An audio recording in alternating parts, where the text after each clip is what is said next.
పరిశుద్ధ గ్రంథం నుండి 25వ అధ్యాయము ఈరోజు చదువుకుందాం. అబ్రాహాము మరలా ఒక స్త్రీని వివాహం చేసుకొనెను. ఆమె పేరు కెతూరా.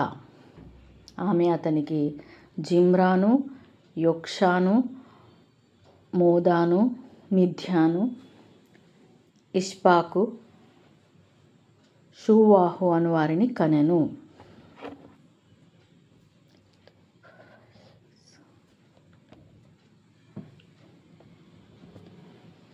యోక్షాను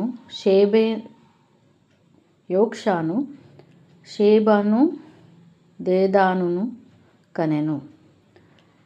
అష్షూరీయులు, లేతూషీయులు, లేయూమీయులు అనువారు ఆ దేదాను సంతతి వారు. ఏయిఫా, ఏఫెరు, హానోకు, అబీదా, ఎల్దాయా అనువారు ఆ మిథ్యాను సంతతి వారు. వీరందరూ కెతూరా సంతతి వారు. అబ్రహాము తనకు కలిగినది యావత్తు ఇస్సాకుకిచ్చెను. అబ్రహాము తన ఉపపత్నుల కుమారులకు బహుమానములిచ్చి, తాను సజీవుడై ఉండగానే తన కుమారుడగు ఇస్సాకు నొద్ద నుండి తూర్పు తట్టుగా తూర్పు దేశమునకు వారిని పంపివేశెను. అబ్రహాము బ్రతికిన సంవత్సరములు 175. అబ్రహాము నిండు వృద్ధాప్యమునకు వచ్చిన వాడై మంచి ముసలితనమున ప్రాణము విడిచి మృతి పొంది తన పితరుల యొద్దకు చేర్చబడెను.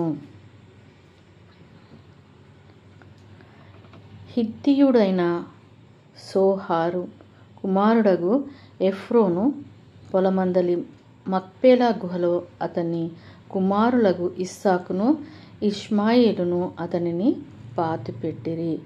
అది మమ్రే ఎదుటనున్నది. అబ్రహాము హేతు కుమారుల యొద్ద కొనిన పొలంలోనే అబ్రహాము అతని భార్య అయిన శారాయును పాతిపెట్టబడిరి. అబ్రహాము మృతి పొందిన తర్వాత దేవుడు అతని కుమారుడగు ఇస్సాకును ఆశీర్వదించెను. అప్పుడు ఇస్సాకు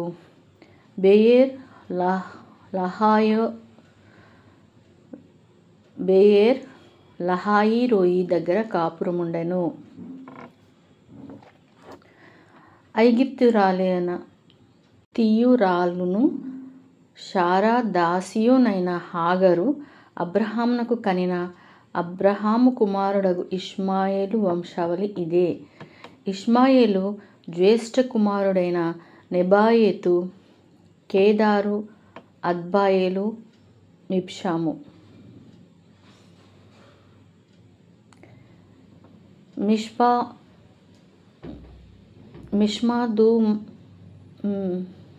మిష్మాదుమాన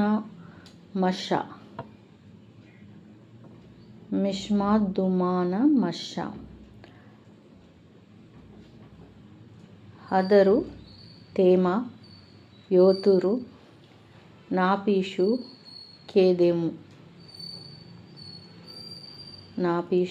కేదేమా. ఇవి వారి వారి వంశావళుల ప్రకారం వారి పేరుల చొప్పున ఇష్మాయేలు కుమారుల యొక్క పేరులు వారి గ్రామములలోను వారి కోటలలోను. ఇష్మాయేలు కుమారులు వీరే. వారి పేరులు ఇవే. వారి జనముల ప్రకారం వారు 12 రాజులు. ఇష్మాయేలు బ్రతికిన సంవత్సరములు 137.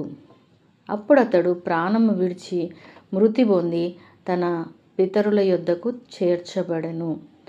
వారు అష్షూరునకు వెళ్ళు మార్గమున హవీలా మొదలుకొని ఐగుప్తు ఎదుటనున్న షూరు వరకు నివసించువారు.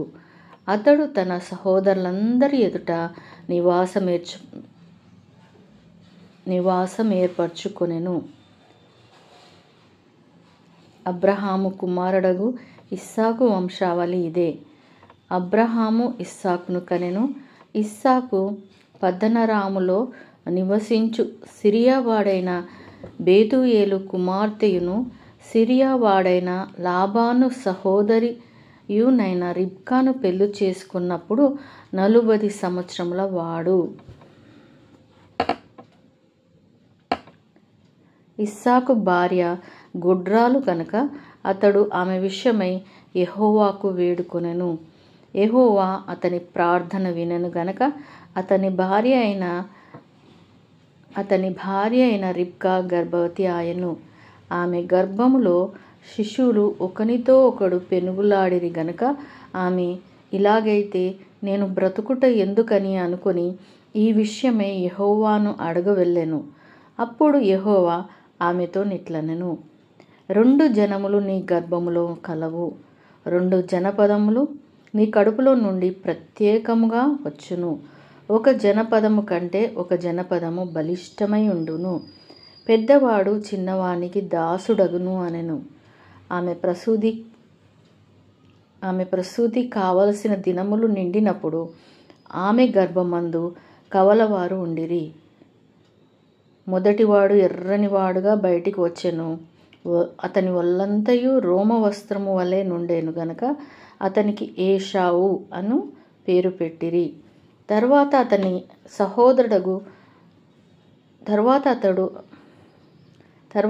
సహోదరుడు బయటికి వచ్చినప్పుడు అతని చేయి ఏశావు మడిమెను పట్టుకొని ఉండెను గనక అతనికి యాకోబు అను పేరు పెట్టబడెను.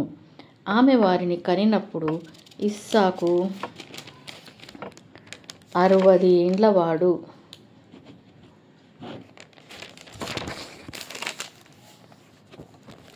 ఆ చిన్నవాడు ఎదిగినప్పుడు ఏశావు వేటాడుట యందు నేర్పరి అయి అరణ్యవాసిగా నుండెను.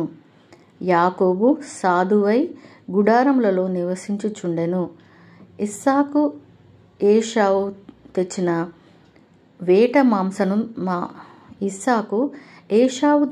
వేట మాంసమును తినుచుండెను గనక అతన్ని ప్రేమించెను.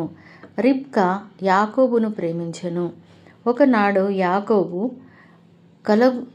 కలగూర వంటకము వండుకొనుచుండగా ఏశావు అలసిన వాడై పొలంలో నుండి వచ్చి, నేను అలసియున్నాను, ఆ ఎర్రగానున్న దానిలో కొంచెము దయచేసి నాకు పెట్టుమని అడిగెను. అందుచేత అతని పేరు ఏదోము అనబడెను.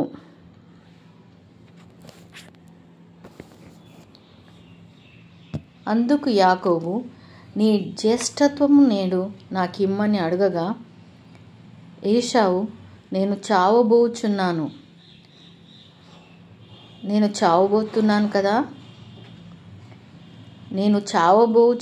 కదా, జ్యేష్ఠత్వము నాకెందుకనెను.